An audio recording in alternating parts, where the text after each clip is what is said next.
Umeport? Hi, Serve mo ng creamy mga sarap carbonara. May katimlaboy. with Nestle all-purpose cream. Today si Lynn po, nagulat.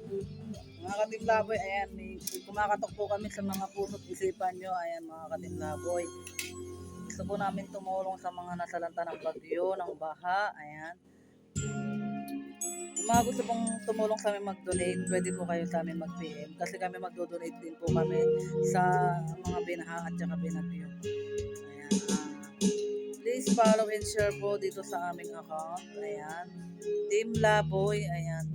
Apat ano po kami. Si nanay, yung asawa ko, yung kapatid ko, ako, yung mga bayo ko, hipag ko, ayan, anak ko.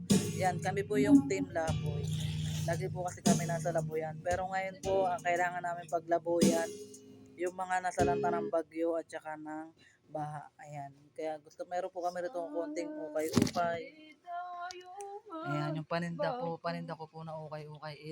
Nilalive selling ko. Ito po, ipamimigay po namin sa lahat ng mga nasalanta ng bagyo at bina. Ito po yan. Ayan. Meron na rin po kaming meron na rin po kami mga nakabalot na sa loob, mga naka-plastic-plastic na. Ayan, sa mga gusto pong magdagdag po at mag-donate po, PM nyo lang po ako. Meron pa po kami rito sa loob. Meron pa po kami rito. Ayan, mga pinlastic na namin, maga pa lang guys. Pinaghandaan na namin. Ayan.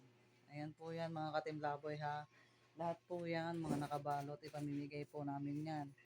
Hindi po kami nang hinayang sa kikitain, basta makatulong sa kapwa. Ayan.